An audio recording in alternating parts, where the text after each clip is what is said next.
बहुत पुराने समय की बात है। एक गांव माधवपुर में गोपाल नाम का एक बहुत ही गरीब व्यक्ति रहा करता था। वह दिन भर मजदूरी करता, तब कहीं जाकर उसके घर पर रात का भोजन बन पाता था। उसकी पत्नी लीला अपनी गरीबी की वजह से बहुत ही ज्यादा चिंतित रहती थी।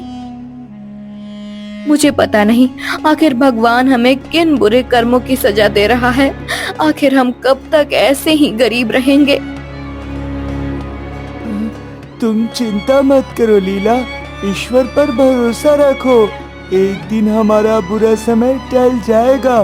मनुष्य के जीवन में सुख दुख तो चलता ही रहता है। इसी उम्मीद में मैंने आपके साथ 10 वर्ष गुजार दिए। धन आना तो बहुत दूर की बात है, मैं तो संतान के सुख से भी वंचित हूँ। इतना सुनकर गोपाल काम ढूंढने के लिए घर से निकल जाता है। कुछ देर बाद गोपाल अपने गांव के पास के जंगल में पहुंच जाता है, जहां पर उसे एक साधु बाबा मिलते हैं।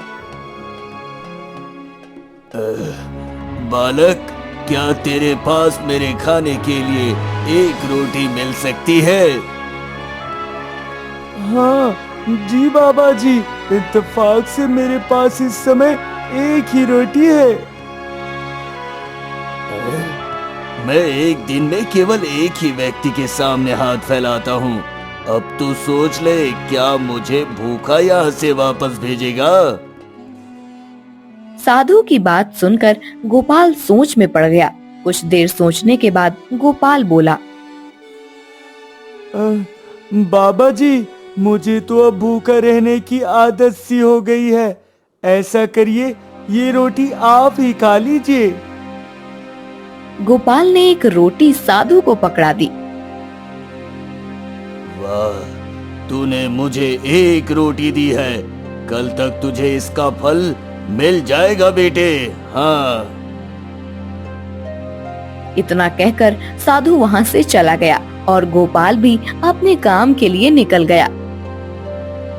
जब गोपाल शाम के समय अपने घर की ओर वापस जा रहा था, तब उसे रास्ते में एक बैग पड़ा हुआ दिखाई दिया। पहले तो कुछ देर गोपाल उस बैग के पास खड़ा रहा, पर जब बहुत देर हो गई और उस बैग को कोई लेने नहीं आया, तब गोपाल उस बैग को उठाकर अपने घर ले आया और सारी बात अपनी पत्नी को बताई। इसे खोलकर तो देखिए। गोपाल ने जैसे ही उस बैग को खोला तो वह बैग पूरा पैसों से भरा हुआ था। गोपाल और उसकी पत्नी हैरानी से पैसे से भरे हुए उस बैग को देखने लगे। मुझे तो लगता है ये सब उन जंगल वाले साधु महाराज का चमत्कार है। हमें जाकर उनका आशीर्वाद लेना चाहिए।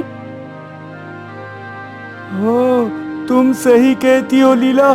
मैंने साधु महाराज को जंगल के अंदर जाते हुए देखा था। चलो हम दोनों मिलकर उन्हें ढूंढते हैं। हाँ। गोपाल अपनी पत्नी के साथ जंगल की ओर चला गया और साधु महाराज को ढूंढने लगा। काफी देर बाद उन दोनों की नजर एक घने वृक्ष पर पड़ी। लीला और गोपाल ने देखा कि साधु उस घने वृक्ष के नीचे बैठे हुए थे। गोपाल वह नोटों से भरा हुआ बैग लेकर साधु महाराज के सामने खड़ा हो गया। एक रोटी के बदले तुम्हें इतना कुछ मिल गया। अब तुम्हें क्या चाहिए? बाबा जी, हम दोनों पति पत्नी ने फैसला किया है कि हम दोनों आपके साथ ही रहेंगे और आपकी सेवा करेंगे बाबा जी। नहीं, तुम ऐसा नहीं कर सकते, क्योंकि मैं एक जगह नहीं रुकता। बाबा जी, आप जहाँ जहाँ जाएंगे हम दोनों भी आपके साथ जाएंगे, चाहे हमें उसके लिए कितनी भी मुसीबत का सामना करना पड़े। लीला और गोपाल की बात सुनकर साधु उन दोनों को बहुत गौर से देखने लगे। कुछ देर बाद वह किसी गहरी सोच में सोचते हुए बोले, मेरे साथ इस धन का क्या काम? साधु की बात सुनकर लीला और गोपाल वह नोटों से भरा बैग अपने घर पर रखाए उस दिन के बाद लीला और गोपाल साधु के साथ ही रहने लगे। साधु जहाँ भी जाते वह दोनों पति पत्नी उनके साथ चलते और दोनों साधु के साथ साथ गांव-गांव, जंगल-जंगल भटकने लगे। साधु अगर भूखे रहते तो गोपाल और लीला भी भूखे रहते। वह पूरे मन से उस साधु की सेवा में जुटे रहे। बहुत दिनों के बाद साधु उन दोनों को देखकर बोले, अब मैं ऐसे गांव में जाने वाला हूँ जो महामारी से पीड़ित है। अगर तुम दोनों जाना चाहो तो वापस जा सकते हो। हाँ। नहीं साधु महाराज, हमने फैसला किया है कि हम जीवन भर आपकी सेवा करेंगे। हाँ। गोपाल की बात सुनकर साधु मुस्कुरा दिए। वो तीनों एक गांव की ओर चले गए। वो पूरा गांव किसी रोग से पीड़ित हो चुका था। वहां के लोगों के पास इलाज कराने तक के पैसे नहीं थे। यह देखकर साधु को बहुत ही बुरा लगा। तभी उनकी नजर उसी गांव में एक बहुत अच्छे घर पर पड़ी। साधु वहां खड़े एक व्यक्ति से बोले, ये घर किसका है? बाबा जी, ये घर इस गांव के साहूकार का है। अच्छा, क्या तुम्हारे गांव के साहूकार ने गांव के लोगों की मदद नहीं की? हैं?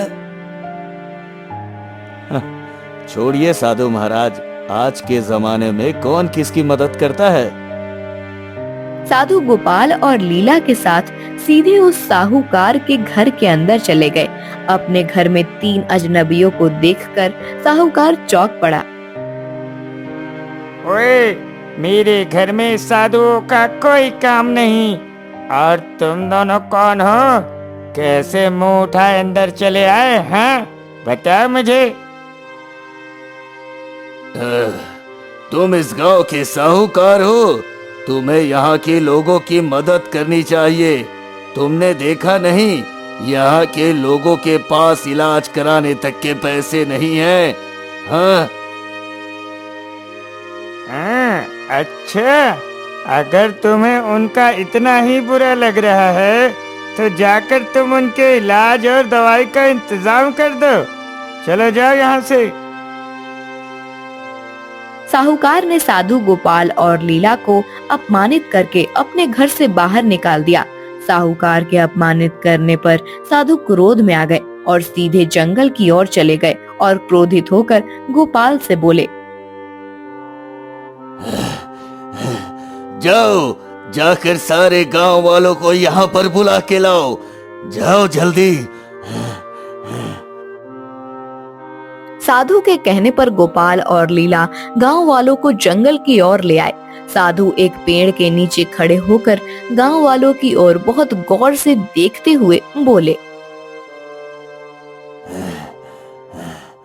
मैं तुम्हारे गांव के साहूकार के पास गया था, लेकिन उसने तुम्हारी मदद करने से इनकार कर दिया। मैं यहाँ पर तुम्हारी मदद करने के लिए आया हूँ। हाँ। इतना कहकर साधु ने अपनी आंखें बंद की, जिसके बाद वहां एक तेज रोशनी हुई और एक घड़ा प्रकट हो गया। तुम सब रोग से पीड़ित हो, बीमारी के मारे हो, इसलिए तुम में जिसको जितना जरूरत हो केवल उतना ही धन इस घड़े से निकाल सकता है। लेकिन एक बात खास ख्याल रखना, अपने मन में लालच को कभी जन्म मत देना। सारे गांव वाले खुशी से झूम उठे। इस खुशी के मौके पर लीला ने सारे गांव वालों के लिए अपने हाथों से भोजन तैयार किया और सभी गांव वालों के सामने अपने हाथों से थाली परोसी। एक थाली गोपाल साधु के पास ले जाकर बोला, बाबा जी, हमें आपके साथ रहते हुए काफी समय हो गया। आपने हमारे हाथ का बना हुआ कभी नहीं खाया। आज तो आपको हमारे हाथ का भोजन खाना ही पड़ेगा बाबा जी। हाँ। गोपाल की बात सुनकर साधु बहुत गौर से गोपाल और लीला की ओर देखने लगे और मुस्कुराते हुए बोले,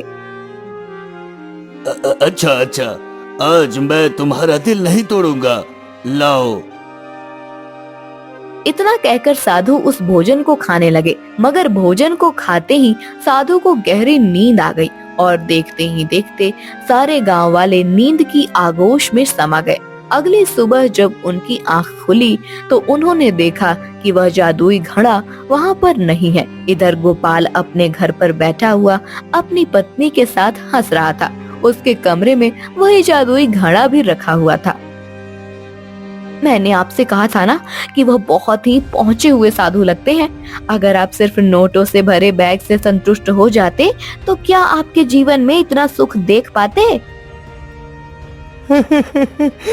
तुम बिल्कुल सही कहती हो लीला। अब हमारी 7 पुश्तों को काम करने की आवश्यकता नहीं पड़ेगी। हाँ, हाँ।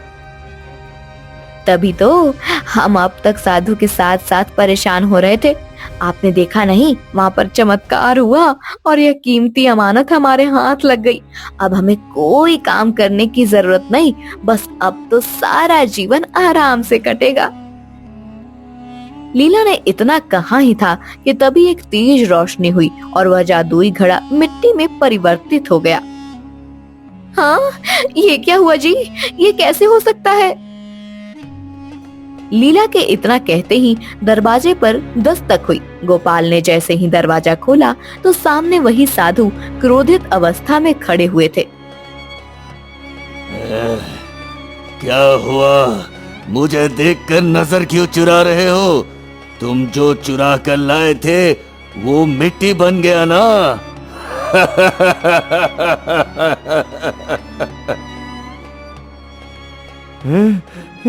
ये आपने ठीक नहीं किया साधु महाराज।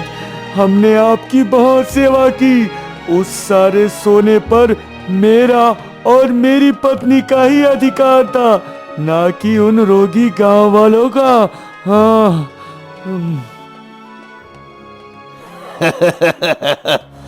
तुमने शायद सुना नहीं था। मैंने कहा था कि अपने मन में लालच पैदा मत होने देना। तुमने मेरी जितनी सेवा की वो सच्ची श्रद्धा से नहीं बल्कि लालच से की, लालच से। जा, मैं तुम्हें श्राप देता हूँ, श्राप। साधु ने इतना कहा तभी लीला साधु के पैरों में गिर गई। हमें माफ कर दो साधु महाराज, हमसे बहुत बड़ी भूल हो गई। साधु बहुत ही दयावान थे। लीला को रोता हुआ देखकर उन्हें दया आ गई। अच्छा, जाओ, मैंने तुम्हें क्षमा किया, लेकिन तुम जीवन भर अब गरीब ही रहोगे और हमेशा संतान सुख से वंचित रहोगे। इतना कहकर साधु वहां से चले गए। अब लीला और गोपाल को अपने किए की सजा मिल गई थी, जिसके बाद गोपाल और लीला को सारा जीवन गरीबी में ही व्यतीत करना पड़ा।